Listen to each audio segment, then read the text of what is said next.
আজকের আপনি দেখলেন গতকাল যে কাশেম সিদ্দিকী তিনি আমাদের দলের সাধারণ সম্পাদক হয়েছেন। আমি অন্তত অত্যন্ত খুশি একটাই কারণে, আমি দিদিকে ধন্যবাদ জানাবো যে কাশেম সিদ্দিকী সবচেয়ে বড় তৃণমূলের সমালোচক ছিল, যে কাশেম সিদ্দিকী সবচেয়ে বেশি মমতা বন্দ্যোপাধ্যায়কে গালাগালি করত, যে কাশেম সিদ্দিকী সবচেয়ে বেশি তৃণমূল কংগ্রেসকে গালাগালি করত, তৃণমূল কংগ্রেসের প্রত্যেকটা নেতা কর্মীকে চোর বলে প্রতিদিন আখ্যা দিত। এমনকি বাংলার মন্ত্রিসভার সদস্য যারা আছে, বিধায়ক যারা আছে, মমতা বন্দ্যোপাধ্যায়, অভিষেক বন্দ্যোপাধ্যায় সহ প্রতিদিন তার ভিডিও আমার কাছে আছে, চোর চোর বলে চিৎকার করত। এমনকি বলতো তৃণমূল কংগ্রেসের যারা কর্মী আছে তারা মরে গেলে যেন জানাজা না পড়া হয়, তারও ভিডিও আমার কাছে আছে।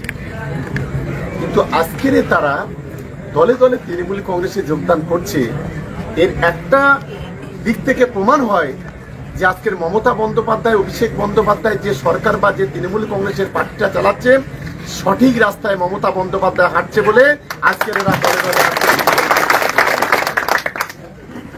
সবচেয়ে বড় সমালোচক ছিল এই কাশেম সিদ্দিকী।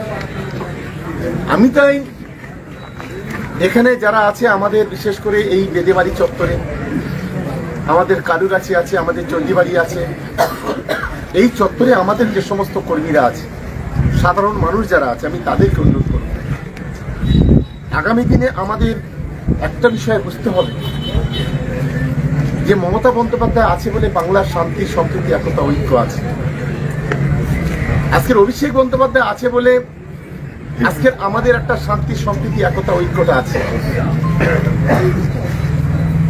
মমতা বন্দ্যোপাধ্যায়ের উন্নয়নটা আছে বলে বাংলার মানুষ দুবেলা দুমুঠো পেট ভরে আজকে খেতে পারছে, আজকের গায়ে জামা পায়ে চটি দিতে পারছে।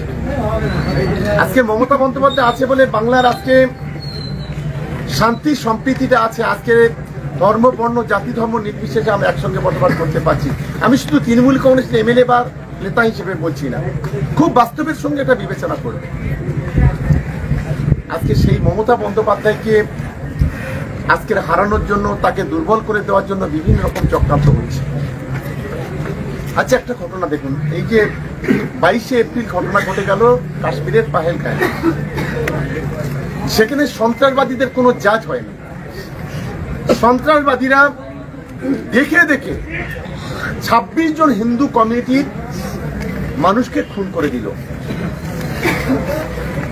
এবং আমরা ধন্যবাদ জানাবো ওখানে একজন মুসলিম যুবক যে ঘোড়া সওয়ার ছিল, ঘোড়া চালাতো, ঘোড়া সওয়ারি করতো বা ঘোড়া দিয়ে ভাড়া খাটিয়ে সে জীবন জীবিকা নির্বাহ করত, কিন্তু সেই হিন্দু ভাইদের বাঁচানোর জন্য সেও কিন্তু পুলিশের গুলিতে ঝাঁঝরা হয়ে গিয়েছিল। সন্ত্রাসবাদীদের গুলিতে ঝাঁঝরা হয়ে গিয়েছিল। শুধু তাই নয়, প্রথম শহীদ কাশ্মীরে এই ঘটনার পরে ঝন্টু আলী শেখ, যার বাড়ি কিন্তু তিনি একজন সেনা ছিলেন, কর্নেল ছিলেন, তার বাড়ি ছিল আমাদের বাংলার নদিয়ায়। আর শেষ শহীদ হয়েছিল ইমতিয়াজ খান। তাহলে যদি আজকের বিজেপিরা এবং এই যুদ্ধে যে একজন মহিলা সোফিয়া কুরেশি, সে একজন মুসলিম পরিবারের সদস্য, আর একজন ছিল ভূমিকা সিং, যারা মেন আকাশপথে বা স্থলপথে যারা যুদ্ধ করেছিল পাকিস্তানের বিরুদ্ধে, তারাও কিন্তু মুসলিম ছিল। এই যে সোফিয়া কুরেশি বলি, ঝন্টু আলী শেখ বলি, ইমতিয়াজ আহমেদ বলি, তারা কিন্তু দেশের জন্য লড়াই করেছে, দেশের জন্য শহীদ হয়েছে। আজকে সোফিয়া কুরেশি তিনি আজকে বেঁচে আছেন, তিনি লড়াই করেছে, সশরীরে তিনি আছেন, কিন্তু ঝন্টু আলী শেখ আর ইমতিয়াজ দুজনে শহীদ হয়েছেন। যদি আজকে তারা মনে করত যে এটা পাকিস্তান মুসলিম দেশ, তাদের বিরুদ্ধে লড়াই করছে, তাদের বিরুদ্ধে আমরা লড়াই করবো না, তাই তাদের শহীদ হতে হতো না। কিন্তু বাংলার, ভারতবর্ষের হিন্দু মুসলমানরা ভারতবর্ষের সংখ্যালঘুদের কাছে দেশটা আগে, ভারতবর্ষের সংখ্যালঘুদের কাছে জাতটা আগে না, এটা অন্তত ওদের মনে রাখা উচিত। আজকে সেটাকে নিয়েও বিজেপি রাজনীতি করছে।